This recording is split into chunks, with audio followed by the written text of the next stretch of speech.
Hey everybody.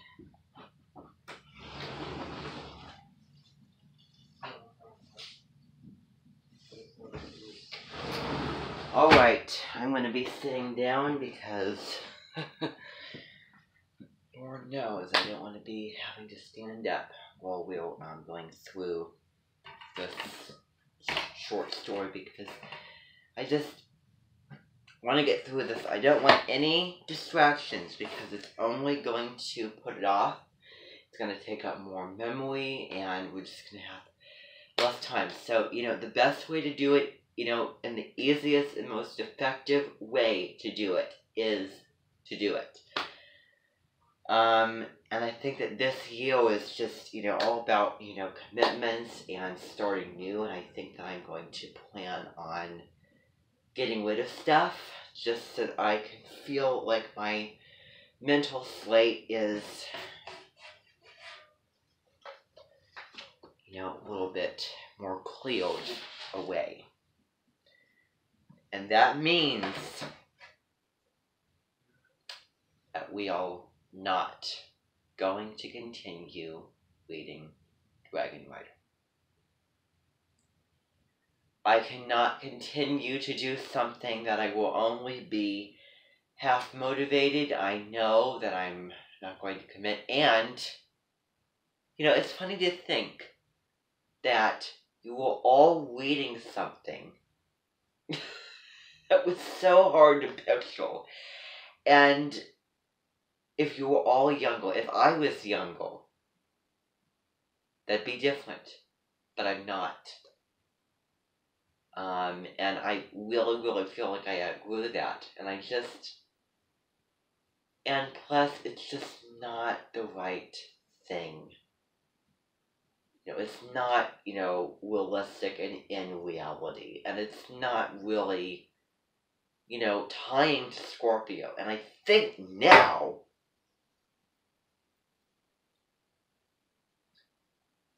we are going to be starting reading things that tie in to the zodiac signs. When we get to Sagittarius season, that doesn't mean that Camellia Funk will be on my radar. If we should read an adventure story, it will not be a fantasy adventure story.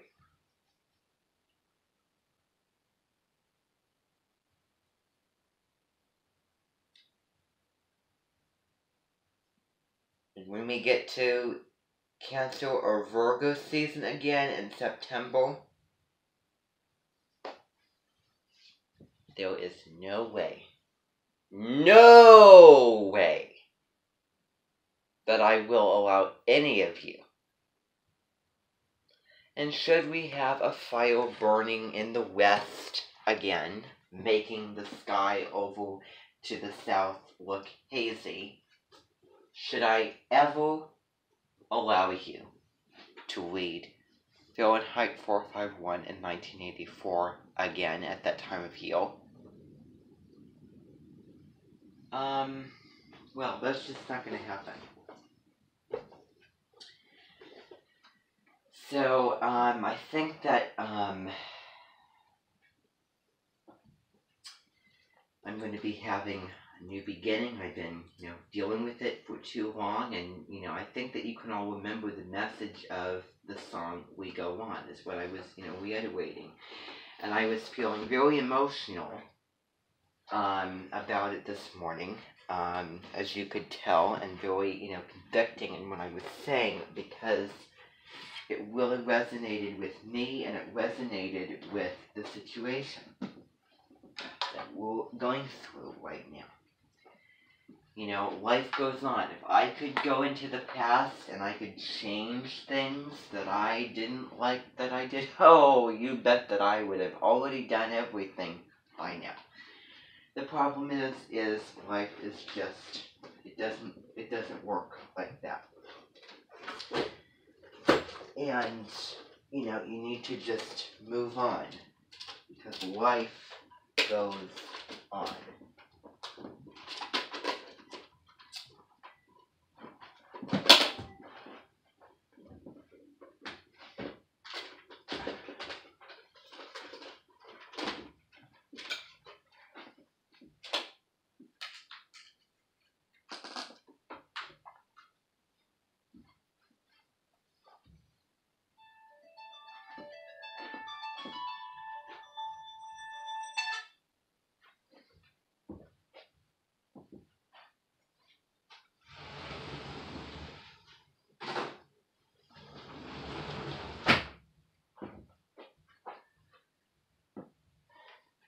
You know, and sometimes you try, but you just can't move on, so you need to get rid of stuff.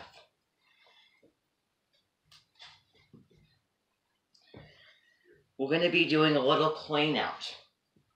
If there's anything that is distracting to you, if there's anything that you want to get rid of, there will be a bring and buy sale that will be going on later this afternoon, and it will be set up at the Menton headquarters. You will be searching through your things and finding things that you want to give away. And I know that I will be giving away Dragon Rider. If you feel like you want to hang on to that thing and you have the mental capacity to do so, by all means. I don't want to take that away from you. However, I don't want to have things hanging around, you know, that make me feel shameful of myself for things I can't change and guilty. You know, throw it in the face. You know, the past is in the past. We can only change the future and the present.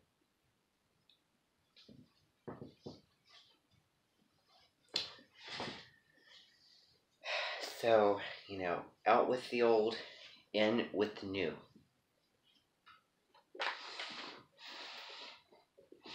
Okay, so I am going to be playing for you this story. So, we're going to be continuing on. Some of you may be disappointed. Well, let me tell you, I'm not disappointed at all. And that's for darn sure. Because when one doesn't feel cleared and pure, then it really affects their, what they do, how serious their commitments, all of those things. And this is really for the better that we're going to be doing this. So I just want you all to be aware.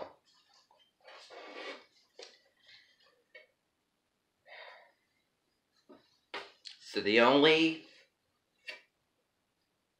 things that should still, be lingering is just the memory of that.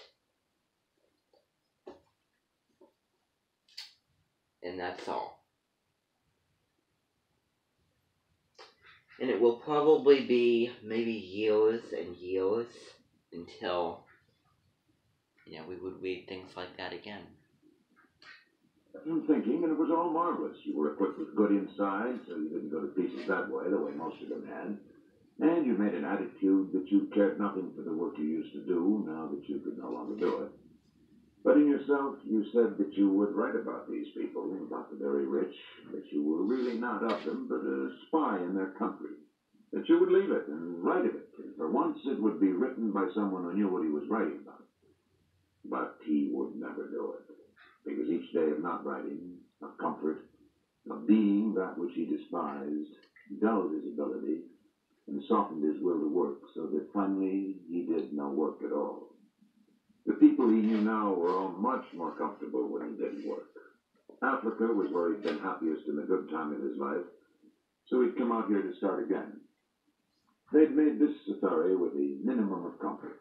There was no hardship, but there was no luxury, and he felt that he could get back into training that way. That in some way he could work the fat off his soul the way a fighter went into the mountains to work and train in order to burn it out of his body. She liked it. She said she loved it. She loved anything that was exciting, that involved a change of scene, where there were new people and where things were pleasant. And he felt the illusion of returning strength of will to work. Now, if this was how it ended, and he knew it was, he must not turn like some snake biting itself because his back was broken. It wasn't this woman's fault. If it had not been she, it would have been another. If he lived by a lie, he should try to die by it. He heard a shot behind the hill. She shot very well, this good, this rich bitch, this kindly caretaker and destroyer of his talent. Nonsense. He destroyed his talent himself. Why should he blame this woman because she kept him well? He destroyed his talent by not using it, by his betrayals of himself and what he believed in, by drinking so much that he blunted the edge of his perceptions, by laziness, by sloth, and by snobbery, by pride, and by prejudice, by hook, and by crook. What was this, a catalogue of old books? What was his talent anyway? It was a talent, all right, but instead of using it, he traded on it. It was never what he had done, but always what he could do. And he'd chosen to make his living with something else instead of a pen or a pencil. It was strange, too, wasn't it, that when he fell in love with another woman, that woman should always have more money than the last one. But when he no longer was in love, when he was only lying, as to this woman now, who had the most money of all, who had all the money there was, who had had a husband and children, who had taken lovers and been dissatisfied with them, and who loved him dearly as a writer, as a man, as a companion, and as a proud possession. It was strange that when he did not love her at all and was lying, that he should be able to give her more for the money than when he had really loved. We must all be cut out for what we do, he thought. However you make your living is where your talent lies. He had sold vitality in one form or another all his life. And when your affections are not too involved, you get much better value for the money. He had found that out, but he would never write that now, he did. No, he would not write that, although it was well worth writing. Now she came in sight, walking across the open toward the camp. She was wearing jodhpurs and carrying her rifle. The two boys had a Tommy slung, and they were coming along behind her. She was a damn nice woman, too. He'd as soon be in bed with her as anyone. Rather with her, because she was richer. And because she was very pleasant and appreciative, and because she never made scenes. And now this life that she had built again was coming to a turn because he had not used iodine 2 weeks ago when a thorn had scratched his knee, as they moved forward trying to photograph a herd of water bucks standing, their heads up, peering while their nostrils searched the air. Their ears spread wide to hear the first noise that would send them rushing into the bush. Who is this? Miss bolted, too, before he got the picture. There she came now. He turned his head in the cot to look toward her. Hello, he said. I shot a Tommy ram, she told him. He'll make you good broth, and I'll have them mash some potatoes with a clim. How do you feel? Much better. Isn't that lovely? You know, I thought perhaps you would. You were sleeping when I left. No, I had a good sleep. Did you walk far? No, just around behind the hill. I made quite a good shot in the Tommy. You shoot marvelously, you know. I love it. I've loved Africa, really. If you're all right, it's the most fun that I've ever had. You don't know the fun it's been to shoot with you. I've loved the country. Yeah, I love it, too. Darling, you don't know how marvelous it is to see feeling better. I couldn't stand it when you felt that way. You won't talk to me like that again, will you? Promise me? No, he said. I don't remember what I said.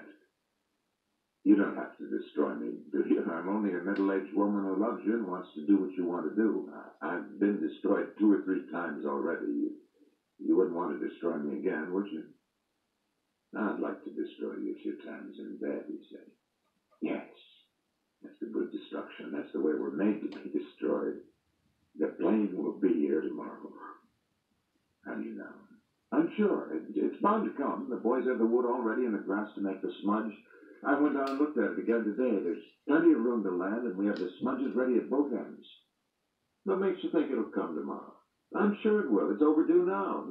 Then in town, they'll fix up your leg, and then we'll have some good instruction. Not that dreadful talking kind. Should we have a drink? The sun's down. Do you think we should? I'm having one. We'll have one together. Molo, let you do whiskey soda? She called. You better put on your mosquito boots, he told her. I'll wait all day.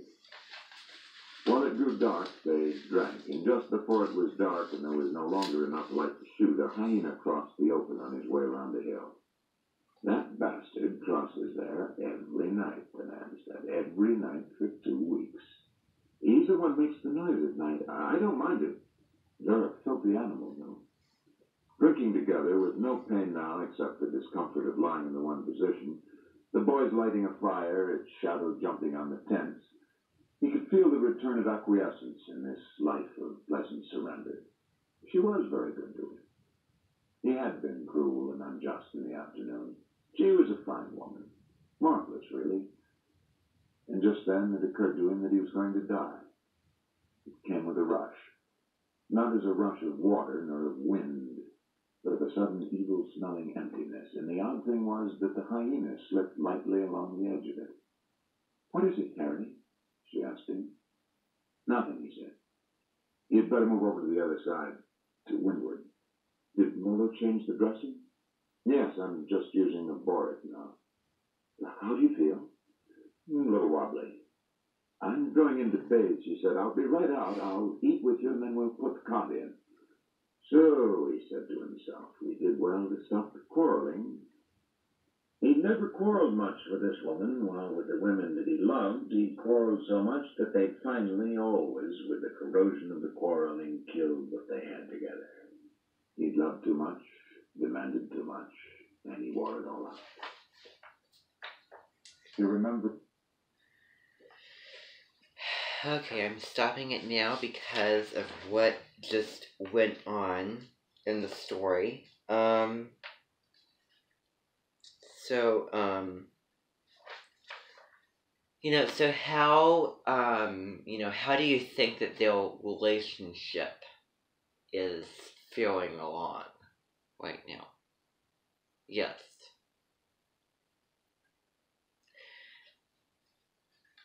Yeah, because of his, his leg and of his, behavior due to his drinking habits.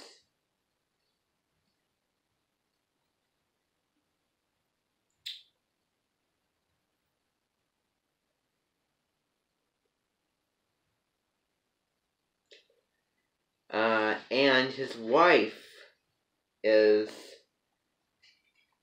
very into Africa. Having fun there.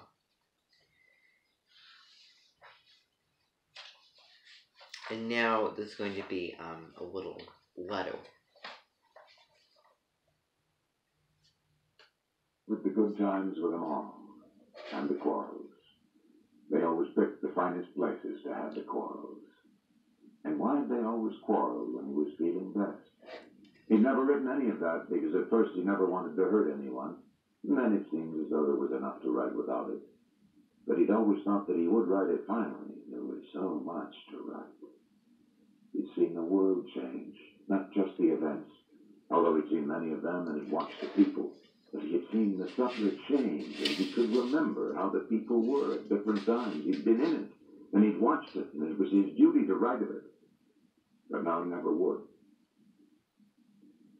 How do you feel? She said. She'd come up from the tent now after her bath. All right. Could you eat now? He saw Molo behind her with a folding table and the other boy on the next page. I want to write, he said. You ought to take some broth to keep your strength up. I'm going to die tonight, he said. I don't need my strength up. Don't be melodramatic, Harry, please, she said. Why don't you use your nose? I'm rotted halfway up my thigh now. What the hell should I fool with broth for? Molo, bring whiskey soda. Please take the broth, she said gently. All right. The broth was too hot. He had to hold it in the cup until it cooled enough to take it, and then he just got it down without gagging. You're a fine woman, he said. Don't pay any attention to me. She looked at him with her well-known, well-loved face from spur and town and country. Only a little the worse for drink, only a little the worse for bed. But town and country never showed those good breasts, and those useful thighs, and those lightly small back-caressing hands. And as he looked and saw her well-known pleasant smile, he felt death come again. This time there was no rush. It was a pop, as of a wind that makes a candle flicker and the flame go tall. They can bring my net out later and hang it from the tree and build the fire up. I'm not going in the tent tonight. It's not worth moving. It's a clear night. There won't be any rain.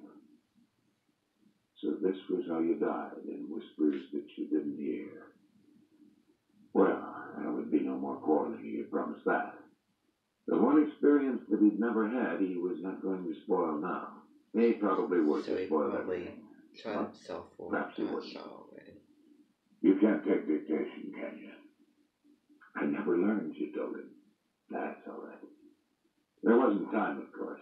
Although it seemed as though it telescoped so that you might put it all into one paragraph if you could get it right. There was a log house, chinked white with mortar on a hill above the lake. There was a bell and a pole by the door to call people into meals. Behind the house were fields, and behind the fields was the timber. A line of Lombardy poplars ran from the house to the dock. Other poplars ran along the point. A road went up to the hills along the edge of the timber, and along that road he picked blackberries. Then that log house was burned down, and all the guns that had been on deerfoot racks above the open fireplace were burned. And afterwards their barrels with the lead melted in the magazines and the stocks burned away lay out in a heap of ashes that were used to make lye for the big iron soap kettles. And you asked Grandfather if you could have them to play with, and he said no. You see, they were his guns still, and he never bought any others, nor did he hunt anymore. The house was rebuilt in the same place, out of lumber now, and painted white. And from its porch you saw the poplars and the lake beyond, but there were never any more guns. The barrels of the guns that had hung in the deer feed in the wall of the log house lay out there in the heap of ashes, and no one ever touched them. In the Black Forest, after the war, we rented a trout stream, and there were two ways to walk to it. One was down the valley from Triberg and around the valley road in the shade of the trees that bordered the white road, and then up a side road that went up through the hills past many small farms with the big Schwarzwald houses until that road crossed the stream. That was where our fishing began. The other way was to climb steeply up to the edge of the woods and then go across the top of the hills through the pine woods, and then out to the edge of a meadow and down across this meadow to the bridge. There were birches along the stream, and it was not big, but narrow, clear, and fast, with pools where it had come under the roots of the birches. At the hotel in Triberg, the proprietor had a fine season. It was very pleasant. They were all great friends. The next year came the inflation, and the money he'd made the year before was not enough to buy supplies to open the hotel. And he hanged himself. You could dictate that, but you couldn't dictate the Place Contrescott, where the flower sellers dyed their flowers in the street, and the dye ran over the paving where the autobus started, and the old men and the women, always drunk on wine and bad mock, and the children with their noses running in the cold, the smell of dirty sweat and poverty and drunkenness at the Café des Amateurs, and the whores at the Bal Musette they lived above. The concierge, who entertained the trooper of the Garde Républicaine in her loge, his horsehair-plumed helmet on a chair. The locataire across the hall, whose husband was a bicycle racer, and her joy that morning at the Crémerie, when she'd opened Lotto and seen where he placed third in the Paris Tour, his first big race. She'd blushed and laughed, and then gone upstairs crying with the yellow sporting page in her hand.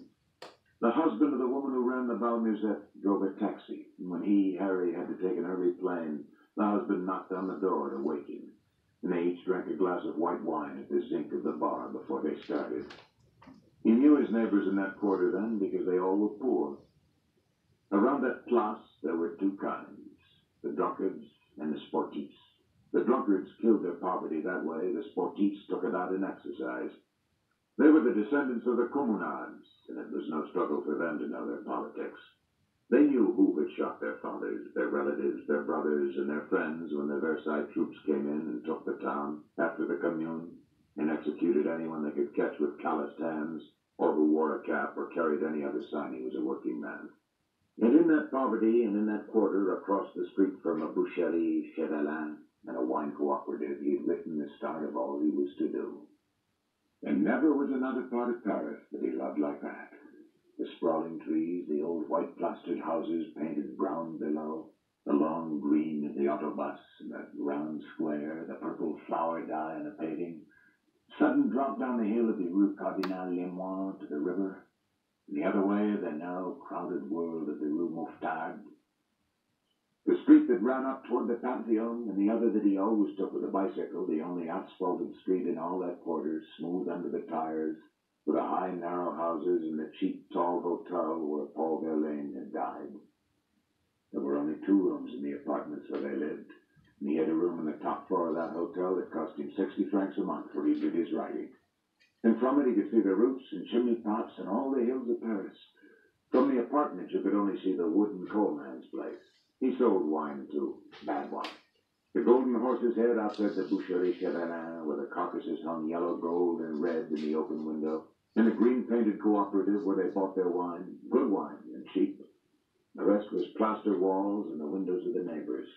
The neighbors who at night, when someone lay drunk in the street, moaning and groaning in that typical French ivresse that you were propaganded to believe did not exist, would open their windows and then the murmur of talk. Where's the policeman? When you don't want him, the bugger's always there. He's sleeping with some concierge. Get the agent. So someone threw a bucket of water from a window and the moaning stopped. What's that? Water. Ah, that's intelligence. And the windows shutting. Marie, his femme de ménage, protesting against the 8-hour day, saying, if a husband works until 6, he gets only a little drunk on the way home, does not waste too much. If he works only until 5, he is drunk every night, and one has no money. It is the wife of the working man who suffers from this shortening of hours. Wouldn't you like some more broth? The woman asked him now. No, thank you very much. It's awfully good. Try just a little. I would like a whiskey soda. It's not good for you. No, it's bad for me. Cole Porter wrote the words and the music, this knowledge that you're going mad for me. You know I like you to drink. Oh, yes, only it's bad for me. When she goes, he thought, I'll have all I want. Not all I want, but all there is. He was tired. Too tired. He was going to sleep a little while. He lay still, and death was not there. It must have gone around another street. It went in pairs on bicycles and moved absolutely silently on the pavement. No, he'd never written about Paris. Not the Paris that he cared about. But what about the rest that he'd never written? What about the ranch? And the silver gray of the sagebrush, the quick clear water in the irrigation ditches, and the heavy green of the alfalfa? The trail went up into the hills, and the cattle in the summer were shy as deer. The bawling and the steady noise and slow-moving mass raising a dust as you brought them down in the fall. And behind the mountains, the clear sharpness of the peak in the evening light, and riding down along the trail in the moonlight, right across the valley. Nellie remembered coming down through the timber in the dark, holding the horse's tail when you couldn't see, and all the stories that he meant to her. About the half-wit shore boy who was left at the ranch that time and told not to let anyone get any hay. That old bastard from the forks who'd beaten the boy when he'd worked for him, stopping to get some feed. The boy refusing, and the old man saying he'd beat him again. The boy got the rifle from the kitchen and shot him when he tried to come into the barn. And when they came back to the ranch, he'd been dead a week, frozen in the corral, and the dogs had eaten part of him. But what was left, you packed on a sled, wrapped in a blanket, and roped on, and you got the boy to help you haul it. And the 2 of you took it out over the road on skis and 60 miles down to town to turn the boy over. He having no idea he would be arrested. Thinking he'd done his duty and that you were his friend and he would be rewarded. He'd helped to haul the old man in so everyone could know how bad the old man had been and how he tried to steal some feed that didn't belong to him. And when the sheriff put the handcuffs on the boy, he couldn't believe it. Then he started to cry. That was one story he'd saved to write. He knew at least 20 good stories from out there, and he'd never written one. Why? You tell him why, he said. Why what, dear? Why nothing? She didn't drink so much now since she had him. But if he lived, he would never write about her. He knew that now. Nor about any of them. The rich were dull, and they drank too much, or they played too much backgammon. They were dull, and they were repetitious. He remembered poor Julian and his romantic awe of them, and how he started the story once that began, "The very rich are different from you and me," and how someone had said to Julian, yes, they had more money. But that was not humorous to Julian. He thought they were a special glamorous race, and when he found they weren't, it wrecked him just as much as any other thing wrecked him. He'd been contemptuous of those who wrecked. You didn't have to like it because you understood it. He could beat anything, he thought, because nothing could hurt him if he didn't care. All right. Now he would not care for death.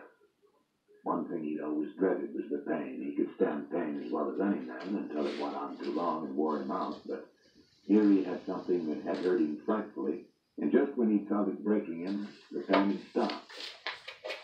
He remembered long ago. Okay, let's stop here just a second. I'm gonna stop and see how much